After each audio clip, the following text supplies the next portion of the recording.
Welcome, I'm Tanya Dessa, your passion igniter and leadership coach, and welcome to the Leadership Lounge, a place where we explore and experiment with ideas and actions that you can take right into the workplace to help you amplify your impact. Now, we've all heard of glass ceilings, but have you heard of a sticky floor? Well, we're joined today with Hugh Todd. Now, Hugh Todd is a personal effectiveness and leadership coach and a bit of a communications guru. He's on a mission to explore and to inspire leadership and empower people globally. In fact, he's lived in Europe, Australia, and he's joining us from Hong Kong today. He's been a trainer at NATO and a coach for over 32 years. Hugh, warm welcome. Well, thanks very much, Tanya. Listen, it's a real pleasure to join you and to help me to complete my global journey in the last couple of days. A couple of days ago, I was in Phuket in Thailand, travelled back to Hong Kong. Yesterday morning, I was on a call with a client group in Sydney, Australia. This morning with a colleague in Dubai, this afternoon with another colleague in Wolverhampton in the UK, and now I'm talking to you in Canada. And this is awesome. I really thank you very much for the opportunity to connect with you. We're so glad to have you. And managing all those different time zones can be tough sometimes. So thanks for making the time to chat with us today. You're very welcome. Happy to be with you. So Hugh, tell us, we've all heard of the term glass ceilings, especially how it applies to women in the workplace. But you introduced a different term to me a few weeks ago, sticky floors. What is a sticky floor? The glass ceiling genuinely exists in lots of forms and lots of different ways. What I was curious about was how often the women I worked with really didn't hit the glass ceiling that hard. Or often, certainly not as often as they should. They were holding themselves back much more than being prevented from making progress because of the glass ceiling. The kind of thing where the inner critic fires up and they were saying, do you know what, I'm not quite ready yet. Maybe another 6 months, maybe I need another training course, maybe I need to, and this feeling of needing to be perfect and completely ready and get a chance to hit the glass ceiling and hopefully smash through it. Right? Oh, I love that. Hit the glass ceiling and smash through it. What you're saying really resonates here, because often that inner critic will speak so loudly in our heads that it prevents us from taking action, right? And just keeps us on that sticky floor, unable to lift that foot, that leg. So what are ways we can overcome that? First of all, what are ways to recognize when we are on a sticky floor? So my suggestion would be to identify at least one strength that is undeniably true. For example, it may be, I'm really good at listening.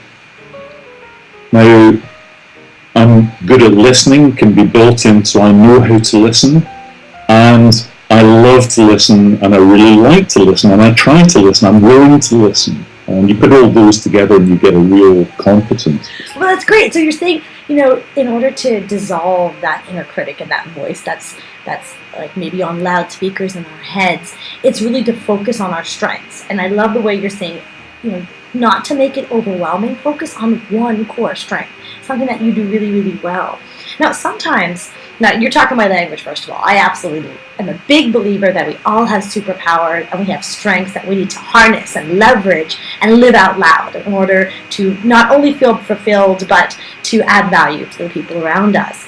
But often, it's hard to discover those strengths. People are wondering, well, is this a strength? How do I figure this out? So do you have any tools or techniques or ways people can help identify strengths and then maybe notice them in their life?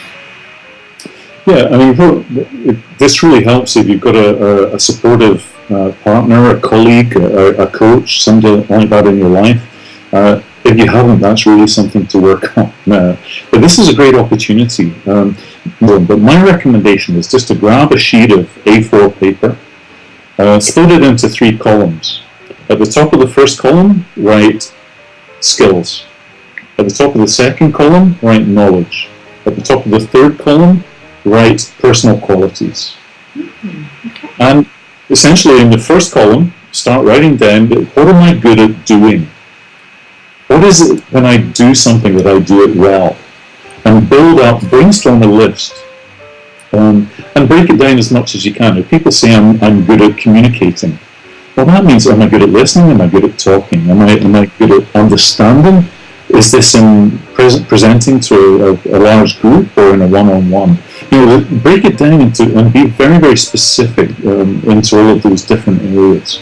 In the second column, what do I know?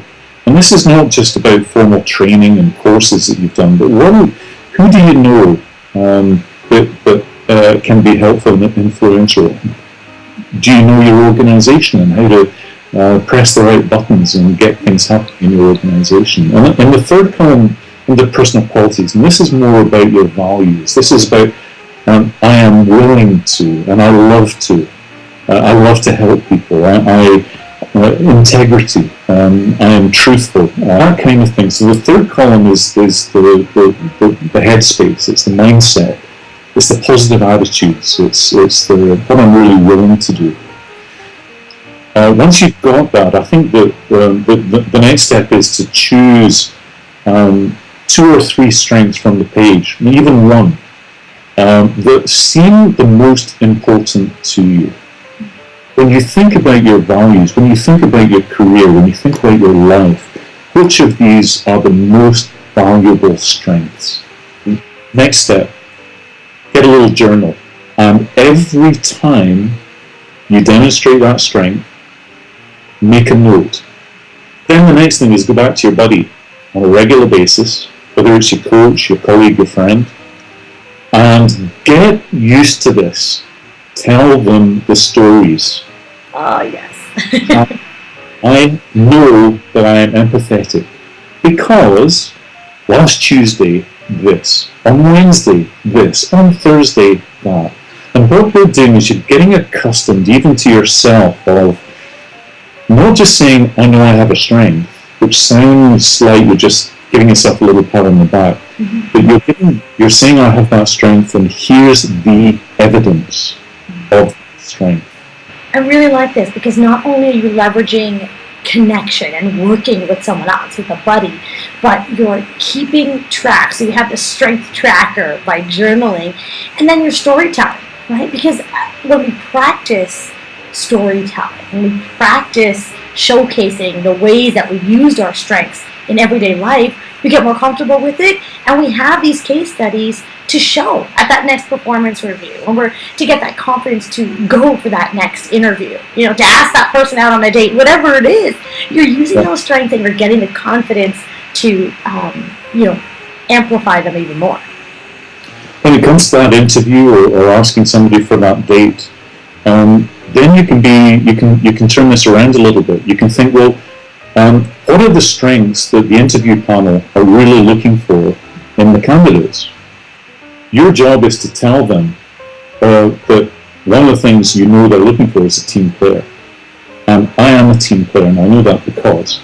Okay, awesome. So, once you do the work and you understand your strengths, the next part is really communicating it. So when we talk about communication in the workplace, something that I see very often is apologetic communication, especially with women. Sometimes women overuse the word sorry. They preface sorry with entering a conversation or before they're about to pitch an idea. And it can really impact their communication and their brand. So talk to us a little bit about why sorry, or how sorry can impact communication style. And then what can we do about it? How do we avoid that? I can relate exactly to what you're talking about. Living here in Southeast Asia, there's a cultural thing here. It's not just a gender issue, but the word sorry, crops up in cultural ways as well as gender ways. For example, I was working with a senior scientist in a company in Australia, a woman with an Asian background.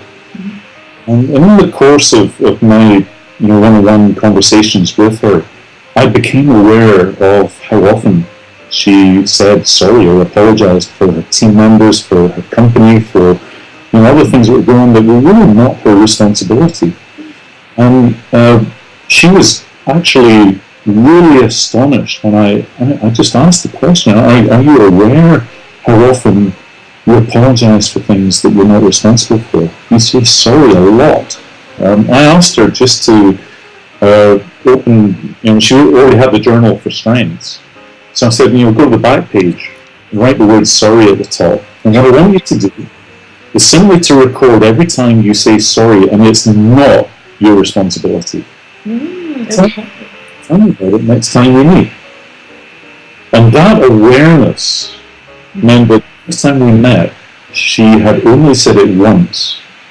And interesting. So even just having that awareness, having that exercise of let me track this, and how often am I actually saying that?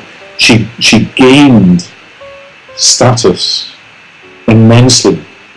She began being asked to take on far more significant roles. Unconsciously, everybody around her was looking at her and experiencing her in a very different way, without realizing why. See, that's very interesting. So one small change can have huge impact. What I'm really hearing is that the impact sometimes comes from us, making this change actually can fuel our confidence tanks, and it helps us show up in a different way. So eliminating that one word from our vocabulary or overuse of it can have huge impact. That's incredible. Yeah. Now, Hugh, on the other side of things, so on one side of the scale, we hear, the apologetic communication. If we swing the pendulum and go to the other side, we also feel that sometimes being assertive in our communication style, being that first one to put your hand up in team meetings and to be very vocal all the time. And again, sometimes it's cultural, sometimes it's with women, but that assertive communication can be perceived as overly aggressive. So what are ways we can notice this in ourselves and in our colleagues when we're maybe being too pushy or we're really aggressive with our communication style, and what are ways we can manage that as well? First of all, let me say on behalf of men that I think my own feeling is that we are a troubled gender who are very threatened by powerful women, and I think there is a different kind of reaction by many men to the same kind of behaviour in a woman that would be acceptable from a man. And one of the ways of dealing with that is what I was saying about evidence of strengths. I think using evidence and facts in the way we express these things actually tend to work very well. So, for example, we agreed that this was what we were going to do and this was how it was going to be handled. What actually happened was you did this instead. The effect of that was this. One fact, this was our agreement. Second fact, this is what you did. Third fact, this is what the outcome was. Step 4, in future, let's go back to our agreement, or if that isn't going to work, let's find something else. So it's saying, okay, let's find the common ground. What are we going to do in the future? And I think switching to a future focus, fact, what I want to have happen. Okay, I like that because it's a 4-step process, right? And you can remember that, and that can be the way you guide maybe a challenging or difficult conversation, right? So I love that. So step 1 is, so there's a fact, what we agreed on, what actually happened, the outcome of that, and then what to do next time. 4 steps. And let's face it. Sorry, go ahead. You're just saying, what do you think of that? And kind of throw it back to them, and let's have a conversation about it. Okay. We were having a great conversation earlier about tools and resources and ways to help deal with difficult people. So do you have any resources or tools that you can share where people can tap into ways and techniques? When we stop thinking about the gender barrier, and actually start looking at the individual people that my clients have to deal with, we can actually change the terminology and say, well, look, actually, forget he's a man, he's actually just a difficult person. Then we start to have a look at the kind of behaviours that that person is demonstrating. The people that say no to everything, people that say yes to everything and don't do anything. All of these behaviours are difficult, but there's a really good reason and a good motivation behind most of them. And if we can understand the underlying motivation and unpick it and actually see where that behaviour is coming from, is that sometimes we trigger that behaviour in the other person ourselves. It's not all down to them. Right. And this resource is also brilliant at helping us to stop and think, hang on a minute, what do I need to change in myself to stop that reaction happening? Okay. And then what can I do to change that? So here's my recommendation. This is just an awesome book, and we can share the link afterwards. Absolutely. So Dealing with People You Can't Stand by the two Ricks. Yep. Rick Kirshner and Rick Brinkman.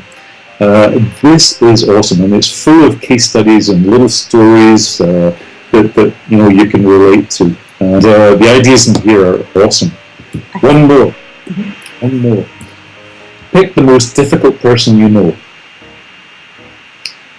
I bet everybody listening to this can think of one person in their personal life or at work, a boss, whoever. Pick one person. Grab a post-it note or a piece of card. Write, just for yourself, who the person is at the top. So, first of all, who. Then, put the numbers 1 to 10 below.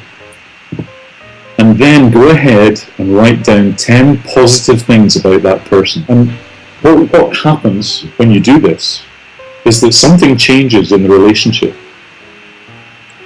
And suddenly they become less difficult without you doing anything else. Try it. So much. Hugh, you have given us a whole slew of techniques and tools and exercises to jump into to really take action on the workplace. Thank you so much. You're really welcome. And like I say, thanks for the opportunity. Now I know with our conversation. Yes, me too. I mean, we've been talking about communication over the last few months, and I know that you have actually created and developed and have launched globally some communication videos. So we're going to provide the link along with a very generous discount in this YouTube video below. So that's fantastic. Thank you for that. Thank you so much for watching. Now, if you enjoyed this video and you want even more tools and techniques on how to be seen, be heard, and amplify your impact in the workplace, come on over to tanyadessa.com and join our global leadership tribe. And remember, own your awesomeness to be seen and heard in the workplace. See you soon.